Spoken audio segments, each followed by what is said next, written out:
Hi friends, ஏதாச்சும் ஒன்று வேணும் அப்படின்னாக்கா நம்ம ரொம்ப யோசிப்போம். வாங்கலாமா வேணாமா, வாங்கலாமா வேணாமா அப்படின்னு. சரி வாங்கி தான் பார்ப்போமே அப்படின்னு போகிறப்ப தான் அந்த பொருள் நமக்கு கையில் கிடைக்காது. அதாவது வாங்க போகிறது இருக்காதங்க. ரொம்ப நாள் ஆசைப்பட்டுட்டு அதுக்கப்புறம் சரி போ கிடைக்கல, நம்ம இதை வாங்காட்டி போகுது அப்படின்னு நம்ம மனசொடிஞ்சு கம்முன்னு விட்டுட்டு அதுக்கப்புறம் வேறு வேலை பார்க்க போயிடுவோம். அது மறந்து கூட போயிடுவோம் சில டைமில். அதுக்கப்புறம் காணா அப்படின்னு தேடுறதில்ல, இல்லை மறந்தே போயிடுவோம். அப்பேற்பட்ட ஒரு பொருள் திடீர்னு நம்ம கைக்கு கிடைச்சா எவ்வளோ சந்தோஷமாக இருக்கும். அந்த மாதிரி ஒரு சூப்பரான தருணம் தான் எனக்கு இது. நான் வீட்டில் மளிகை சாமான்லாம் தீர்ந்து போச்சு அப்படின்ட்டு வாங்க போயிருந்தேன். மளிகை சாமான் வாங்கிட்டு நான் திரும்புகிறப்ப பார்த்தா கரண்டி எல்லாம் நிறையா இருந்துச்சு.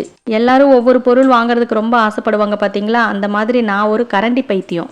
எங்கள் வீட்டில் எங்கள் அம்மா தங்கச்சி எல்லாம் கூட திட்டுவாங்க, எப்போ பாரு கரண்டி கரண்டின்னு சொல்லிட்டு இருக்க, எத்தனை கரண்டி தான் வாங்கி வைப்ப அப்படிம்பாங்க. எனக்கு கரண்டி பிடிக்கும்.